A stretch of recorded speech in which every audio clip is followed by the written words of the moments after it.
Hello दोस्तों, आपका मेरे channel electronics knowledge by MK में स्वागत है। मेरा ये पहला वीडियो है जिसमें मैं आपको रेडियो की बैंड वायरिंग के बारे में बताऊंगा।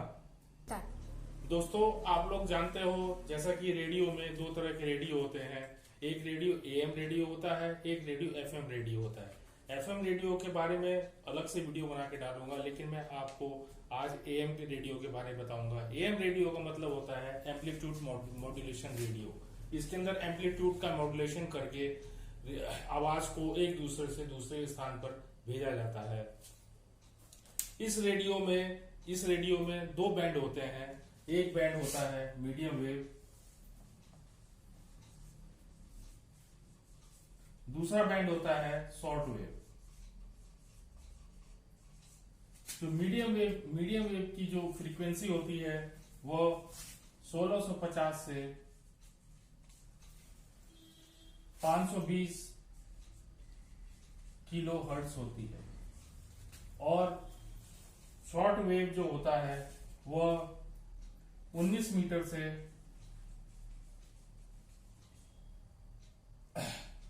60 मीटर्स तक होता है। जो शॉर्ट वेव होता है उसको जो है कॉइल सेट में चेंजेस करके शॉर्ट 1, शॉर्ट 2, शॉर्ट 3, शॉर्ट 4 बनाया जाता है। मीडियम वेव और शॉर्ट वेव को बजाने के लिए दो कॉइल लगते हैं, और शॉर्ट वेव को बजाने में भी दो कॉइल्स होते हैं। इन दो कॉइलों की मदद से ही जो है रेडियो की मीडियम वेव और शॉर्ट वेव को सिग्नल को ग्रहण किया जाता है। दोस्तों, अब एक रेडियो को या ट्रांजिस्टर भी कह सकते हैं, ट्रांजिस्टर या रेडियो को बनाने में कौन कौन से पार्ट्स को यूज किया जाता है उसके बारे में बताऊंगा। देखिए, मार्केट के अंदर आजकल जो रेडियो मिल रहे हैं वो पूरे कंप्लीट कार्ड होता है, जिसके अंदर बैंड भी होता है, कॉइल सेट्स भी होते हैं, ऑडियो फ्रीक्वेंसी का स्टेज भी होता है, सब कुछ होता है। लेकिन पहले जो रेडियो आते थे उसमें बैंड और कॉइल सेट और कार्ड सब अलग अलग होते थे, जिसकी वायरिंग की जाती थी, और उनका परफॉर्मेंस भी काफी अच्छा होता था। मैं उस वाले रेडियो के सर्किट डायग्राम के बारे में आपको बताने जा रहा हूं।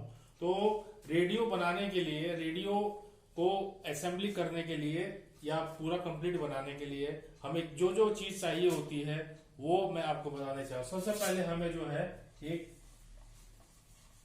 कैबिनेट चाहिए होगा जिसके अंदर सारे कंपोनेंट असेंबल्ड होंगे। दूसरा हमें जो है कार्ड चाहिए होगा।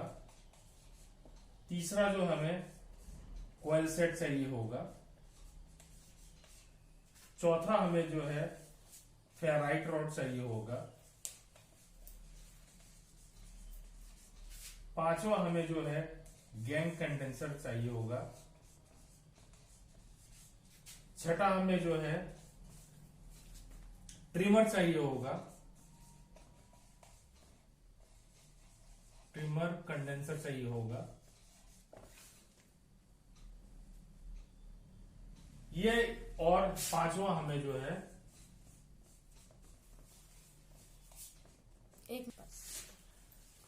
सातवां टिन वेयर चाहिए होगा। आठवां हमें जो है कॉटन स्लीव चाहिए होगा। ये सारे पार्ट्स जो है अगर हमारे पास होंगे तो हम जो है एक रेडियो को, दो बैंड के रेडियो को बना सकते हैं। दो बैंड के रेडियो बनाए चाहे एक बैंड का रेडियो बनाए, बस कॉइल सेट जो है कम या ज्यादा होते हैं। एक बैंड के रेडियो में दो कॉइल सेट चाहिए होंगे। अगर दो बैंड का रेडियो मीडियम और शॉर्ट वेव बनाते हैं तो हमें चार कॉइल सेट चाहिए होंगे। मीडियम वेव के लिए दो कॉइल सेट, शॉर्ट वेव के लिए दो कॉइल सेट। तो दोस्तों, अब मैं थोड़ा सा जो मैंने आपको पार्ट्स बताए थे उस पार्ट्स में दो तीन पार्ट्स आपको बताने जरूरी हैं, जिसकी वजह से जो है आप नहीं उस मार्केट से उस सामान को परचेज कर सकता है या उसकी टेक्निकल नॉलेज भी पता लगती है। सबसे पहले जो है मैं आपको गैंग कंडेंसर के बारे में बताता हूं।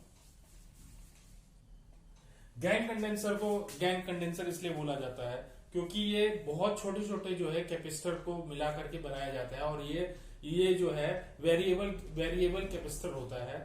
और यही जो है कम ज्यादा जब इस कैपेसिटी इसकी होती है तो फ्रीक्वेंसी को यही कैपेसिटी के हिसाब से जो है स्वीकार या अस्वीकार करता है, जिसकी वजह से स्टेशन ट्यून होता है। इसकी कैपेसिटी होती है 0.6 pf से 360 pf। अलग अलग कंपनी फिलिप्स के जो रेडियो सेट्स होते हैं उसमें किसी में 360 भी हो सकती है, किसी में 180 भी हो सकती है, किसी में 190 भी हो सकती है। तो उस हिसाब से जो है कैपेसिटी कम ज्यादा होगी तो मीडियम वेव के जो स्टेशन वो तो सेम रहेंगे, केवल शॉर्ट वेव के स्टेशन जो है वो कम या ज्यादा हो जाएंगे। वो कंपनी का अपना टेक्निकल जो R&D होता है उसके हिसाब से वो करते हैं कि हम कौन से रेडियो सेट को सस्ता बेच रहे हैं, तो उसमें कितने स्टेशन रिसीव कराने हैं, कितने स्टेशन नहीं रिसीव कराने हैं। और दूसरा जो है ट्रिमर कंडेंसर, इसकी कैपेसिटी जो है 0.6 pf से 100 pf तक होती है, पिकोफैरेड।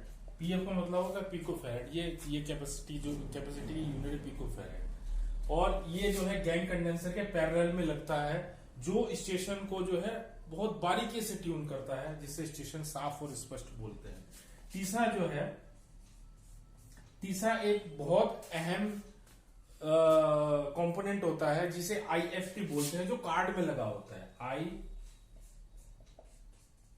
IFT इसकी फुल फॉर्म होती है intermediate frequency transformer. Intermediate frequency transformer.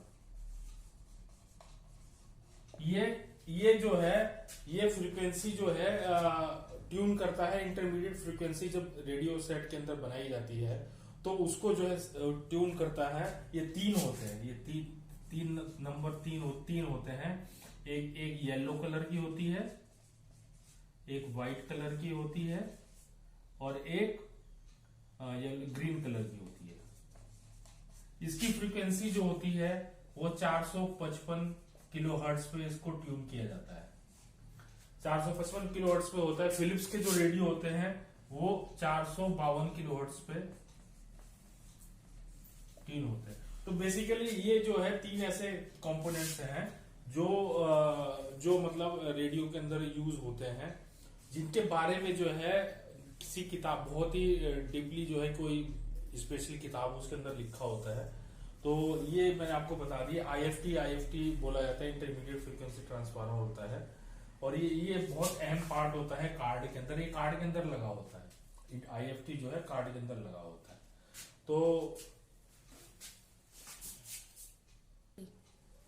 तो दोस्तों अब मैं आपको जो कार्ड होता है, जो ट्रांजिस्टर का जो मेन कार्ड होता है, जिसके अंदर कंपोनेंट्स लगे होते हैं, कॉइल सेट अलग लगे होते हैं, गैंग अलग लगा होता है, ट्रिमर अलग लगा होता है, और कार्ड अलग अलग होता है। कार्ड के बारे में थोड़ा सा मैं बता देता हूँ, जिससे आपको जो है ये पता लग जाएगा कि कार्ड के अंदर कहाँ पे कौन सी स्टेज होती है जिससे रेडियो जो है बजता है। तो बेसिकली जो है एक L टाइप का कार्ड यूज होता था, इस टाइप का L। मैं इसको समझा दूंगा तो आपको पता लग जाएगा। आपके सामने जब ये कार्ड आएगा तो L टाइप का होता है। कई जो मर्फी हो गया, चाहे नेल्को के सेट्स उधर, कई में आई टाइप, लंबे टाइप का कार्ड, ऐसे टाइप का कार्ड यूज होता था, आई टाइप का। लेकिन जनरली L टाइप का ही कार्ड यूज होता था। आपके पुराने सेट अगर आपके पास हो तो आप खोल के देखेंगे तो उसे पता होगा। तो L टाइप कार्ड में जो है यहाँ पे एक ड्राइवर ट्रांसफार्मर लगा होता है, और यहाँ पे जो है कुछ ट्रांजिस्टर कॉम्पोनेंट, इस वाले स्टेज को बोलते हैं AF stage, audio frequency stage. ये वाला स्टेज जो होता है ये जो है ऑडियो आउटपुट स्टेज, और यहां से जो है स्पीकर जुड़ा होता है, और ये ऑडियो फ्रीक्वेंसी, और ये जो है IF स्टेज होती है पूरी। IF स्टेज में जो है यहाँ पे जो है IFT लगी होती है, एक IFT, 2 IFT 3 IFT। यहाँ पे सबसे पहले जो है ये व्हाइट लगी होती है, ये ग्रीन होती है और ये येलो होती है। 3 IFT लगे होते हैं और कुछ कंपोनेंट्स यहाँ पे लगे होते हैं। यहाँ पे जो है एक एजीसी सर्किट बना होता है, automatic gain control. Automatic gain control का मतलब ये है कि जब ट्रांजिस्टर का ब्रॉडकास्टर जो ब्रॉडकास्ट करता है तो रास्ते में जो है गेन उसका कम ज्यादा होता रहता है, उसको बैलेंस करने के लिए जो यहाँ पे एजीसी स्टेट लगा होता है।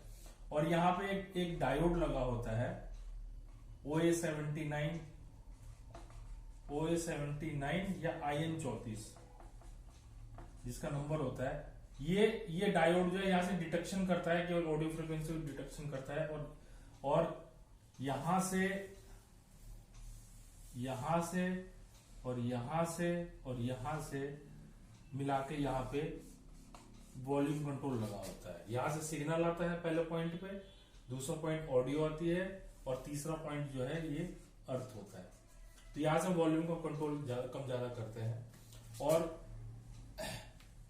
यहाँ पे एक ट्रांजिस्टर लगा होता है BF 194, यहाँ पे एक ट्रांजिस्टर होता है BF 195, ठीक है, और यहाँ पे एक ट्रांजिस्टर होता है BF 195।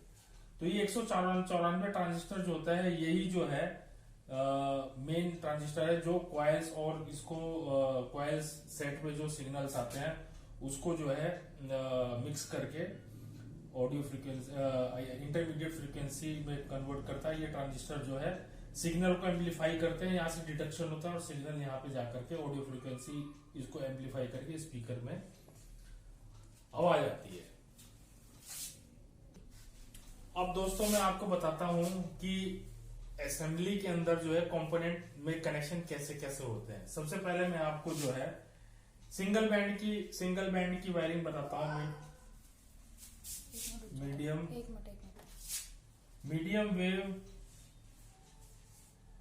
वेव की वायरिंग बताता हूं दोस्तों कि मीडियम वेव की वायरिंग एक बैंड का रेडियो जो है कैसे कैसे मतलब सर्किट उसका जो है वायरिंग होती है और वो कैसे बजता है। सबसे पहले जो है ये एल प्लेट होती है,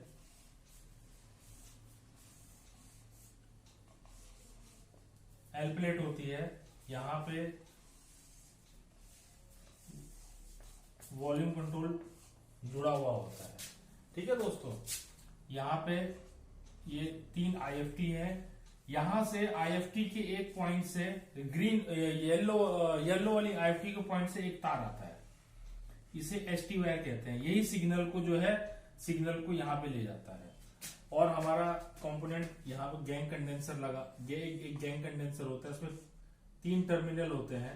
पहला वाला टर्मिनल जो है ग्राउंड होता है, ठीक है दोस्तों। और एक जगह ये फेराइट रॉड लगी होती है, इसमें एंटीना कॉइल इस टाइप की लगी होती है। और एक होता है ऑसिलेटर कॉइल,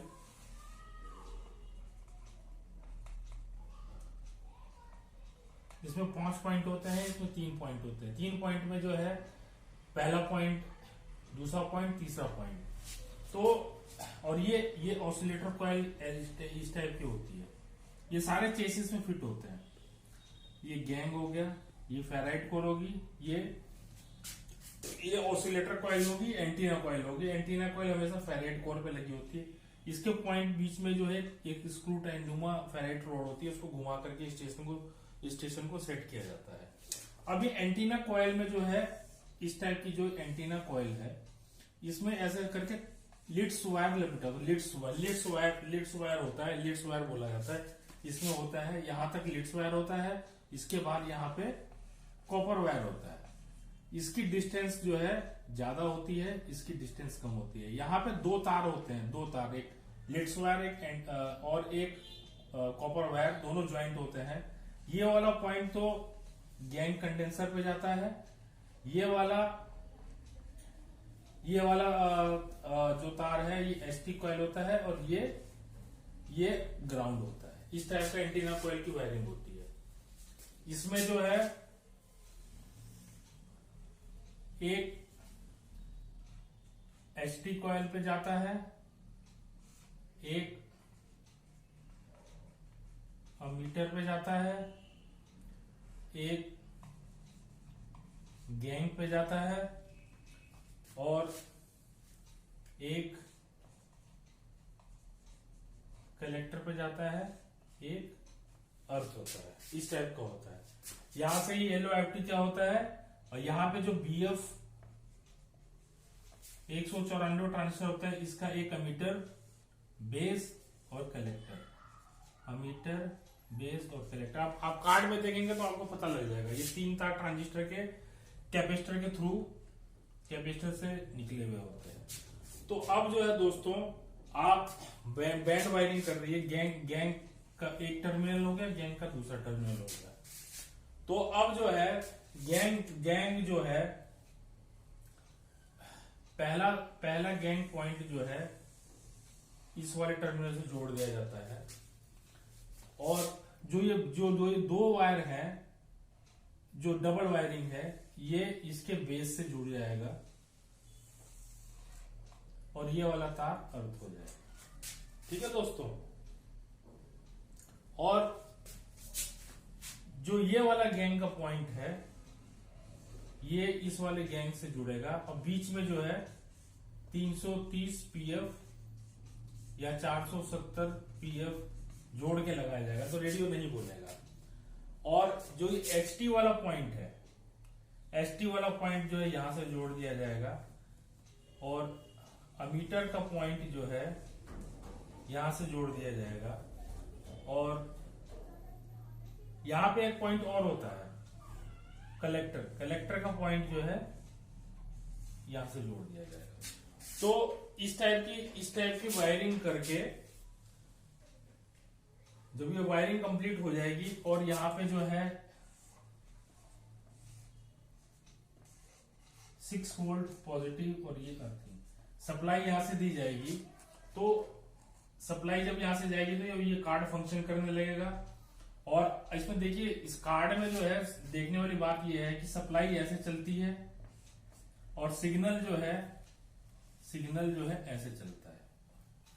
तो जब कार्ड ऑन करेंगे तो ये पूरा जो है HT से जो है ये कॉइल ऑपरेट हो जाएगी। HT में कुछ सप्लाई आती है, वोल्टेज आती है, इससे ऑपरेट हो जाएगी। ये जो BF 194 ट्रांजिस्टर है, ये जो है अमीटर, कलेक्टर और बेस, ये बेस लगा हुआ है, ये बेस, ये 3 ट्रांजिस्टर लग जाएंगे और ये गैंग से ये वाला जुड़ जाएगा। और उसके बाद जब ऑन करेंगे तो इसको थोड़ा सा ट्यून करना पड़ेगा, हल्का सा ऐसे ट्यून करना पड़ेगा, तब आवाज क्लियर आएगी। स्टेशन ये जो है, ये बेसिकली जो है pattern generator, signal pattern generator से सेट होता है, लेकिन आप ऐसे भी कर सकते हैं। तो दोस्तों, ये जो है आज का आपके लिए जानकारी थी कि रेडियो जो सिंगल बैंड का रेडियो कैसे होता है, इसकी फ्रीक्वेंसी कैसे होती है, और इसमें कंपोनेंट्स कौन से यूज होते हैं, और इसकी बैंड वेयरिंग कैसे होती है। अगले वीडियो में आपको 2 बैंड की वेयरिंग के बारे में बताऊंगा, मीडियम वेव, शॉर्ट वेव, और उसमें आपको जो है मैं प्रैक्टिकल नॉलेज भी बताऊंगा कि ये कैसे मतलब जो है टिन वायर से जोड़ करके इसको बनाया जाता है। तब तक के लिए बहुत बहुत धन्यवाद। अगर आपको ये वीडियो पसंद आई तो आप इसको लाइक करें और सब्सक्राइब करें, ताकि आपको नए नए वीडियो मिल सके। Thank you very much.